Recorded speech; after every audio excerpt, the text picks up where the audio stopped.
ओम श्रीमन्नारायण नारायण हरि हरि ओम। भरत भगवान के सबसे बड़े प्रेमी थे। इसी में एक प्रेम की कथा याद आ गई। ये कथा भक्तमाल की है, सत्य कथा है। इसी कलिकाल की है, 200-250 वर्ष पहले की। पंढरपुर में भगवान पंढरीनाथ विराजमान थे और सकू बाई मराठन शादी ब्याह करके अपने ससुराल आई तो उसके सास ससुर उसकी भक्ति देख करके उसको बहुत मारा करते थे कि हमारी बहू पागल आ गई, लेकिन कोई फरियाद नहीं करती थी, कोई शिकवा शिकायत नहीं करती थी।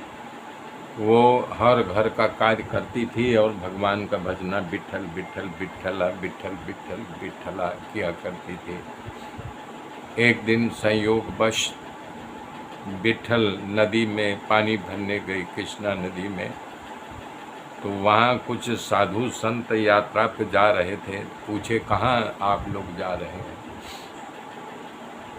तो वो लोग बोले कि हम लोग पंढरपुर जा रहे हैं पंढरीनाथ का दर्शन करने के लिए। वो पानी के घड़ा सर पर रख करके उन्हें साधु संतों के साथ यात्रा पर निकल गई। हर गांव में दुष्ट होते हैं, तो उन्होंने देखा कि उसकी बहू जो है साधु संतों के साथ निकल गई। भजन गाते हुए आए तो बताए उसके सास ससुर पति को, बोले तेरी बहू तो साधु संतों के साथ पंढरपुर यात्रा पर जा रही है। दौड़े, अब उसके पति बोले दौड़ बेटा जल्दी कर। गए, पकड़ के लाए, बहुत मारे तो उसकी सास बोला कि ऐसे नहीं बेटा, इसका पैर ही तोड़ दे, कहीं नहीं जाएगी। वो लाठी उठाया, उसका पैर ही तोड़ दिया। अब बेचारी क्या करे असहाय अवस्था में। तब इधर भगवान की कृपा डोली और वो उठ खड़े हुए। रुक्मणी जी बोली कहाँ जा रहे हो? बोले मैं आ रहा हूँ और थोड़ा देर से आऊँगा, मैं एक भक्त के पास जा रहा हूँ। तो एक औरत का रूप पकड़ करके उसके कक्ष में पहुँच गए। बोले सक्कू, पहली बार कोई इतने प्यार से बुलाया। बोले हाँ कौन हो, हमारे रूम में कैसे आ गई? बोले तुम नहीं जानती, तुम रोज़ पानी भरने जाती, मैं भी जाती हूँ, तुम तो अपने प्रेम में मगन रहती हो, विठल विठल विठला विठल विठल विठला। कि एक काम कर, तेरा रूप लेकर के मैं यहाँ रहती, तू जा, चली जा विठल बाबा का विठलपुर दर्शन करके आज, जब तक नहीं आएगी तब तक मैं तेरा रूप लेकर के यहीं रहूँगी। तब वो वहाँ सक्कू भाई के भगवान थे, ये तो द्वारकाधीश कन्हैया लाल, और उसको पहुँचा भी दिए रातों रात।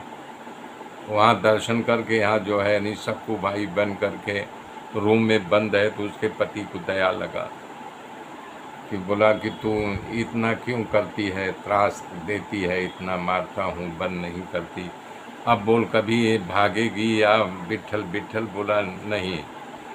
तो बोला अच्छा चल, बहुत दिनों से खाई पी नहीं, खाना बना खा, हम लोग भी खाएँ। तो भगवान सक्कू बन करके जो है खाना बनाए, खिलाए, खुद खाए।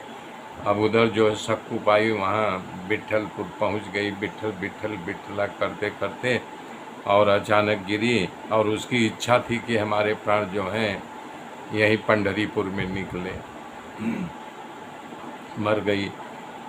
तो यहाँ गांव के कुछ लोग यात्रा पे गए हुए थे, देखे, बोले यारे तो शकू बाई फला फला की बहू है, अब ये लोग यहाँ है नहीं, आओ हम लोग ब्राह्मण हैं, इसका दाह संस्कार कर दें, नहीं तो क्या होगा इसका माटी का। तो लोग बताए भाई मैं इसी गांव का इसका दाह संस्कार कर दूं।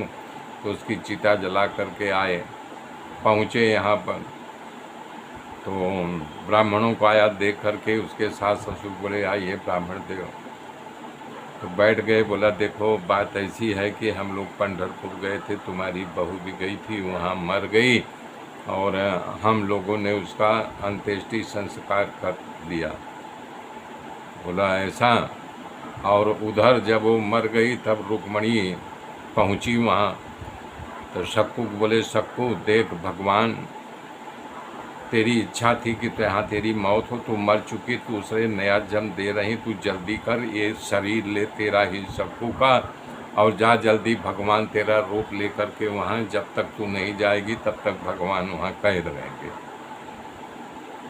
अब भगवान जब देखे कि सक्कू आ गई है, रुक्मणी ने जिंदा कर दिया, तो पानी भरने का बहाना ले गई, वहाँ रियल सक्कू आ गई और बोले सखी तू जा, मैं निकल के भाग आई, तू घर में जा। रियल सक्कू आ गई।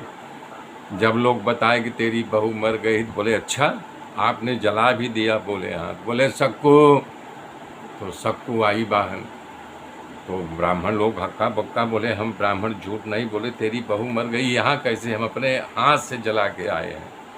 तब वो सक्कू बोली कि रियल में मर गई थी, भगवान तुम्हारे यहाँ हमारा रूप लेकर के इतने दिन तक थे, हमको रुक्मणी माई ने जिंदा किया और हम पानी वहाँ तालाब किनारे, नदी किनारे उतार दिए, और भगवान स्त्री को रूप पकड़ करके तुम्हारा सेवा करते भगवान धाम गए, मैं आई हूँ। तो लोग उसका पैर पकड़ के रोने लगे, बोले बहू मुझे क्षमा कर दो। तो ऐसे भगवान का प्रेमी सबसे बड़े भरत थे। मेरे मित्रों, मेरे साथ जुड़े रहिए, आगे की गाथा फिर कल जोड़ूंगा, तब तक के लिए जय श्री राम।